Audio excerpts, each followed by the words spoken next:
Self-doubt can hold people back from reaching their full potential, whether in their careers, relationships, or personal growth. Confidence is a skill that can be developed. But what are the most effective strategies to overcome negative self-talk and build lasting self-assurance?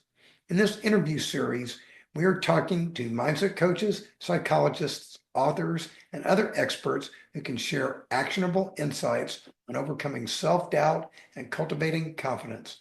As a part of this series, I've had the pleasure of interviewing Katie Boysen. Katie is a crystal alchemy sound healer and Reiki master whose mission is to help busy individuals recalibrate their mind and body in today's fast-paced world. Inspired by her own journey to manage corporate stress, she now helps others find peace and clarity through sound healing and Reiki. Katie is based in New York City and is known for creating transformative experiences that promote balance and renewal. Katie, thanks for being here. Thank you so much for having me. You're welcome. Can you start out? Please tell us a little bit about yourself. You referenced your journey. What is your Yes. journey? What has been your journey? It's been a very interesting journey. I started my career in financial services, doing internal audit, compliance. I was in public accounting when I first graduated college. And I found myself, I had a lot of goals, I guess, to start with in my career level that I wanted to hit. And after being, working for banks, investment advisors, and then I was in consulting advisory, working with those clients and in a bunch of different banks, I started to realize this is not enjoyable anymore. This is really not where I want to be. And thinking that maybe those goals I had were not meant for me anymore. And while I had gone through some other stressful events, particularly a layoff, people had told me you need to start meditating because I wasn't handling the stress well. And I tried meditation and I didn't feel that it resonated. I didn't think it worked. I really honestly hated it. I tried apps. I tried setting a timer. I tried in the morning when I woke up or when I got out of the shower, getting advice from all different people, friends, therapists, whatever. And I would try it off and on. But truthfully, I would lay there just thinking, okay, when can I get out of bed now? When can I open my laptop, start the emails, start my day? And after doing that off and on for many years, I kind of just one day put it aside and is like, I'm not even going to pretend to do this anymore. It's just not for me. And during that time, I was going through a really stressful time with some clients and just a stressful time in my life. My living situation was a bit uncertain as well. And just having more and more anxiety about this career change and not knowing, well, if this is not my goal anymore, what am I going to do? Um, I assumed it would be something adjacent, but I had no idea. And then someone pointed out to me that when I was at these low points, my lowest points, I should say, is when I had stopped trying to meditate. And I hadn't realized that. I had never thought about it or thought it was working. It was very subtle. And the light bulb went off for me of, okay, this was working. Now maybe meditation is not for me. And I always say the joke's on me because now I do meditate every day, which I never ever thought I would do. But here we are. Um, but the person said to me it was working. And so I thought, okay, maybe meditation is not for me, but there's got to be something else. There has to be something different. And I started to sign up for different things and see, is there any kind of mindfulness that resonates better, that will work for me, that will be something I don't mind doing every day? Maybe I'm not like excited to do it, but at least it's something I can add in that works, that I'm like, okay, I'll just do it. And so after signing up for things, some things I maybe liked better than others. And one day, I don't know how it came in my head, but I thought, what about a sound bath? And so I searched for one, I signed up. Then I promptly Googled what is a sound bath because I had no idea what it was, and found out it does not have anything to do with water. I wasn't sure. And it just means that sound is washing over you and immersing you. And then after that session, that sound bath, it just felt like concrete had been lifted off my shoulders. And I felt so light when I had felt so heavy and probably in a bad mood before that sound bath started, to just wanting to dance around the room, dancing around to no music, wanting to do cartwheels. And I just thought, I need to do a lot more of that. This is it. I knew immediately this is what I've been looking for. But at that time, I still had no idea that that would become a career. And then after I started doing more and more sound baths, my mentor started teaching and I was interested. But again, it was such a shift from being in banking and finance that it was a big leap and I wasn't there yet. And also, it was a lot of money and all that. And so I didn't sign up. And then 6 months later, she did another cohort and I was still very tempted, but unsure. And my mentor happens to be in LA. I live in New York. She's actually from the East Coast and she was home visiting her family and was in New York grabbing coffee with my coworker. I saw a story on Instagram that she was with my coworker and I was like, what is happening? How do they know each other? And I immediately messaged my coworker and, said, how do you know her? And I'm thinking about doing this training and they're great friends. And, I had this connection and I just knew this is meant to be. So I signed up, I got my bowls, and the rest is history. It just never was something I thought I would be doing. If you would have told me 10 years ago I'd be a sound healer, I would have said there's absolutely no way that's happening. But what's interesting is the universe directed you in this direction and you Mhm. were wise enough to follow it. Because you seem to me, I mean, I'm not saying you never have any stress, but you seem to me like you're a pretty happy person for the most part. I mean, I'm sure you have some Yes, stress, but not always at work in my corporate job. yeah, well, That's probably where I got my most stress for sure. we all we all do that. I mean, I still practice law a little bit, and from time to time, Mhm. I have some less than pleasant experiences, so to speak. Yeah. I mean, stress comes in all forms, right? It's not always work. It could come from family, friends, all sorts of things. Stress finds everyone. It doesn't matter rich, poor, old, young. I actually, funnily enough, I have people say to me that they're not stressed and so they don't need to do sound healing.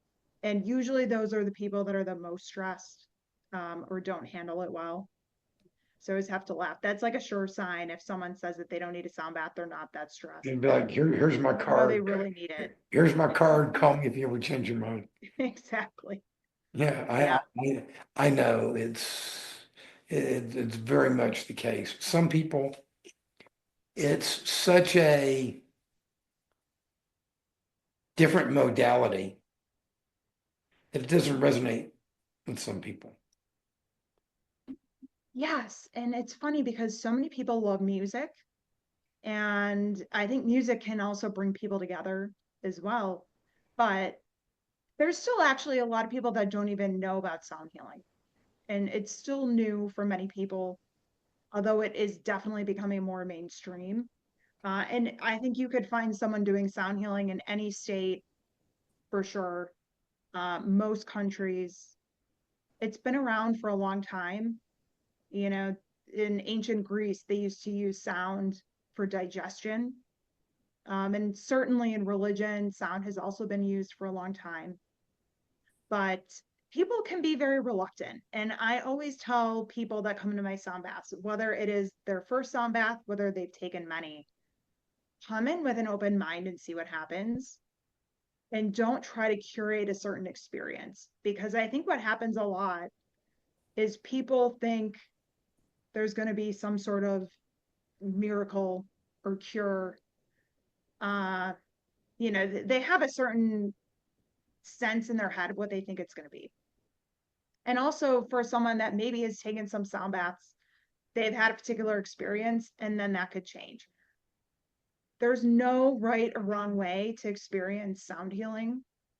Just like with exercise, some people do yoga or they run, and every time you do whatever exercise it is you love to do, every day is going to be different. Sometimes your body is stronger and maybe you're running longer, faster.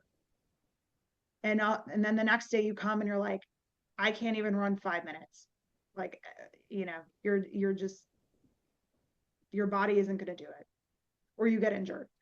Or in yoga, you might feel really strong and be doing inversions and headstands. And then the next day you're like, child's pose, downward dog. That's where I am today. And it's the same thing with mindfulness, any kind of mindfulness. It doesn't have to be sound healing. But I think people sign up for these mindfulness forms, sound healing included, or they're using an app, and they expect to have some sort of instant transformation. And sometimes that happens, right? I mean, my transformation when I did my first sound bath, that really hit me like a bolt of lightning. But it doesn't always happen for everyone. Ideally with sound, it all works on science. So that's the other misnomer is people think it's more like woo woo. And it's fake or whatever people think. But it's based on science, it's based on quantum physics. And ideally, with the sounds, it's a lot easier for people to slip into these deeper brainwave states of delta and theta waves, which mimics REM sleep. And again, not guaranteed. That is best outcome. And in an hour sound bath, if someone does achieve those deeper brainwave states, it might feel like the time just goes super quickly. And they wake up and they're like, wasn't that how is it over? It was 5 minutes. And they don't realize that it's been an hour because they've been in that deeper brainwave state. Other people that might really be going through something in a stressful day, their mind is just going to go through and keep cycling, right? Like a doom scroll on Instagram, but it's your mind going through all these things you have to do, your to-do list, and maybe they can't get out of it, right? But what I love so much about sound healing is it works regardless, because meditation, which is a more active form of meditation, sound healing is much more passive. And you just lay there and listen, and the sound gets into the body at a cellular level, so it goes past the thoughts. And when you wake up at the end and you are on your way, you're going to feel that vibrationally still occurring in your body, and you're going to feel really good. I always like to say, I always hear the song Walking on Sunshine when I leave a sound bath, because you just feel like light, and you're kind of like dancing and like floating down the sidewalk. You Um, you accidentally cracked a joke a few minutes ago. oh, did I? Yes, you said I think you can find sound healing in any state. And Oh, I think you meant geographic states. So I was like, yeah, you I can meant find it in any geographic state. state. I know, Yeah. but when you did that, I kind of chuckled. I said I got to remember to tell you about that. No, I love that song, Walking on Sunshine. Yeah, it puts you in a good mood. And I feel like that's what happens after a sound bath, which is great. It is. It's absolutely it's fantastic. And the experience doesn't have each experience doesn't have to be the same, correct? It's going to be different, and that's perfectly fine. Exactly. We're all different individuals. And so how I experience a sound bath is going to be different than someone else. Now, people might have similar experiences, sure. But this is why I always say before every session, go in with an open mind and see what happens. And especially if people do experience with these thoughts cycling, usually people kind of panic, like, this isn't supposed to happen. I want to stop thinking. And first of all, we can't stop thinking. That's how our minds and bodies are made. Just like we can't stop breathing, we can't stop digesting or any of these bodily functions. We can't turn off the brain. We're just training it, right? But I also say, if you attend a sound bath and you're not able to get to that deeper brainwave state, one, it doesn't really matter because it's going to work anyway. You're going to feel better. But two, I think try it again, see what happens, because I also have found through my own practice that whenever I hear sound healing music, my body just knows what to do and slips right in. I went to a sound bath actually last night because I also attend sound healing for myself for my own stress and to stay sane sometimes. But my body, like the person had barely started playing the instruments. They were just going through a breathing exercise. And as soon as they start playing, my body just knows what to do. And it does, I think, make it easier. And even for me, it still doesn't happen every time that I get to a deeper brainwave state. It's never guaranteed. But I do think the more we practice it, it's like a habit. Remind our body it knows what to do. It feels more comfortable. Because that could also be the case, right? Whenever you try something new, it might feel awkward. It might not be comfortable. And that's The first time okay. you go running, Okay. you probably didn't like it. It was hard. And that is the same thing with any kind of mindfulness. I just think sound healing is a little bit easier than a lot of other forms of mindfulness. I agree with you. Like you said, it's passive. You Yeah, just sit back. exactly. Let the bowls do the work. I do the work. People just have to lay there, listen, relax, which sometimes for a lot of people, relaxing is actually the tough part. Oh, A lot of people have a tough I, time relaxing. I know some people like that. They can't relax to save their lives. They, Yeah. it's really tough. So the, you said something that you're doing the work. I think you're doing the Mm. play. Your work Yeah. is play. And Yeah. that's I mean, to be honest, I'm not beautiful. even really doing the work.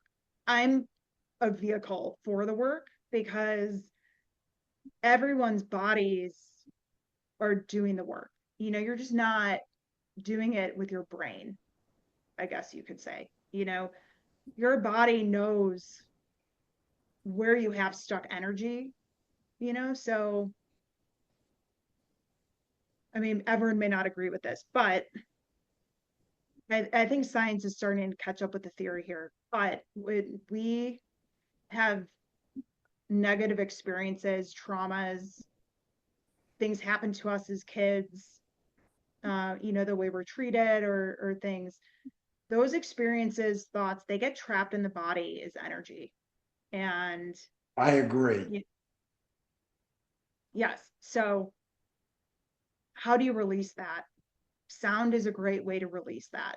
And it doesn't mean it's going to come out with one sound bath or one Reiki session, because Reiki can also really help with that, or even breath work or any kind of mindfulness.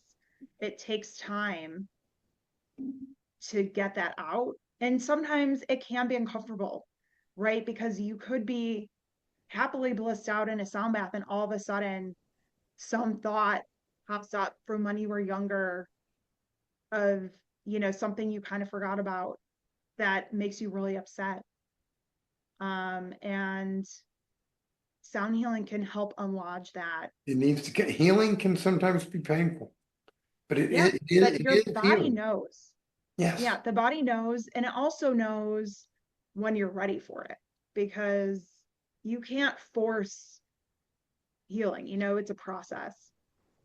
It takes time as well. And then there's another thing, the body also remembers. Yes. There's a that's actually that just popped in my mind. The singer Deborah Gibson used to be Debbie Gibson. Yeah. She's got a whole album called The Body Remembers. Mm. One of her later albums. But yes, it it's so true. You do this, you're getting ready to start doing this remotely, aren't you? I am in May. I don't have the Eventbrite up yet, but I will be bringing back virtual sound baths on YouTube Live.